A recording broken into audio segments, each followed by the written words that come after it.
It's going to bring us closer together. I think this deal will bring us very close together, actually.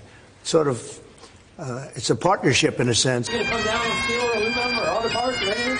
Well, we're in great shape. The trade deal was made with UK. The Prime Minister did a great job. You know, they've been trying to make that deal for 12 years, and he got it done. So everybody respects it. It's going to be a lot of jobs for here and great for America. And, you know, in terms of even the relationship, our relationship is unparalleled, but it keeps it even closer. You know, when you're able to have a good trade deal, it keeps it even closer.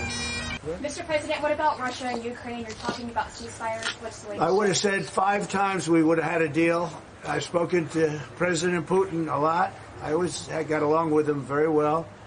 But 5 times, and every time 4 times maybe, but we've had discussions. You and I have had discussions. Yeah. We thought we had that settled numerous times. And then President Putin goes out and starts launching rockets into some city like Kiev and kills a lot of people in a nursing home or whatever. You have bodies lying all over the street. And I say that's not the way to do it. So we'll see what happens with that. I'm very disappointed. I'm disappointed in President Putin. Very disappointed in him. So we're going to have to look, and I'm going to reduce that 50 days that I gave him to a lesser number because I think I already know the answer what's going to happen. There's a perception maybe that Keir Starmer didn't do so well in the press conference yesterday. Do you have any words of support for him? I thought he did well in the press conference, and I thought, you know, I think they made a good deal.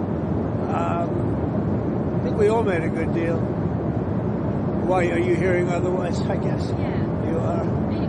I think the feeling is that he was maybe a little weak and didn't really have very strong answers and maybe wasn't entirely honest about free speech and immigration. I don't know. I like him. I think he's good. I think he's a great representative for UK.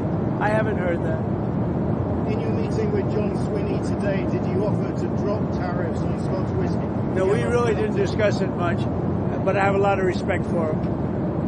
Mr. President, and I didn't have a lot of respect for the woman that preceded him. I thought she was terrible as the First Minister of Scotland. But I think John is doing a very good job as First Minister. Mr. President, your Treasury Secretary and Howard Lutnick, Secretary of Commerce, the China talks wrapped today. Any sort of reaction coming out of the meeting? They're extending the truce. Are you pleased with that? I just had a phone call from Scott Bessent and had a very good meeting with China. And it seems that, I mean, they're going to brief me tomorrow. We'll either approve it or not. But he felt very good about the meeting. Better than he felt yesterday. Yesterday I said, ooh, here we go again. Here we go again. But today it worked out very well. And I think the result is probably... I saw a report from Reuters that India is preparing to face higher U.S. tariffs between 20 and 25%. Is that what you're tracking, or what do you think the rate will be for India? That they are going to pay 25%. That India is preparing to face higher U.S. tariffs between 20 and 25%. Yeah, I think so. Look, India's they're my friends, and he's my friend. And, you know, they ended the war with Pakistan at my request, and that was great. And Pakistan did also. You know, we did a lot of great settlements, including the recent one, as you know, with Cambodia, So that was a great one. I think that's been pretty well finalized now, right? I don't know. I'm asking you. Did I do a good job in that one? I did a good job in about 5 different wars. Do you think I'll get credit for it? No. Will I get credit for it? She'll say yes. No. Is the deal with India finalized? No, it's not. Okay. So what rate are you expecting? Well, we're going to see. We're going to see. But India's been a good friend, but India has charged basically more tariffs than almost any other country. You know that, right? Over the years. But now I'm in charge, and you just can't do that.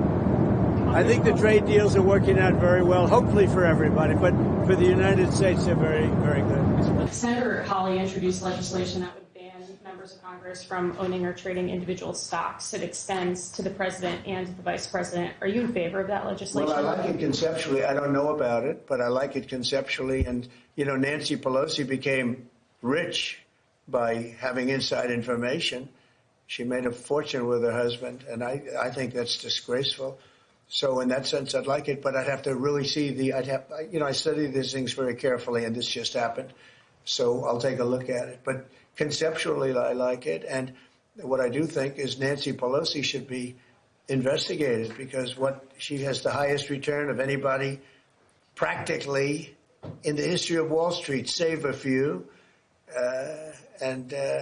How did that happen? It happened by she knows exactly what's going to happen, what's going to be announced. She buys stock, and then the stock goes up after the announcement's made. And she ought to be investigated. Lowering interest rates again. Many people say that he's playing politics with the futures of millions. Well, he is. We call him Too Late. He's Too Late. It's his new nickname. He's Too Late Powell.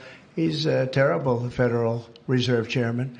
Not only that, he's building a building. He's at $2.9 billion. It's actually 3.1 if you include other areas that are essentially the same thing. Way over budget, has no idea what he's doing. And I would say he's probably good at that compared to what he does with interest rates. But, we have him there, and it was a mistake. I put him in, and then Biden extended him. And Biden only extended him because he knew I couldn't stand him. And that turned out to be not a good thing for Biden. Although he did lower interest rates just prior to the election. Didn't work out too well for them. But he did lower them pretty substantially just prior to the election. No, he's a political hack, not very good. The federal appellate court today heard oral arguments about whether or not you had the authority to unilaterally impose those tariffs. I'm not going to get you to weigh in on the legal arguments, but you're weighing your decision to do that, your authority to do that, based on a 1977 law. It's never been invoked before.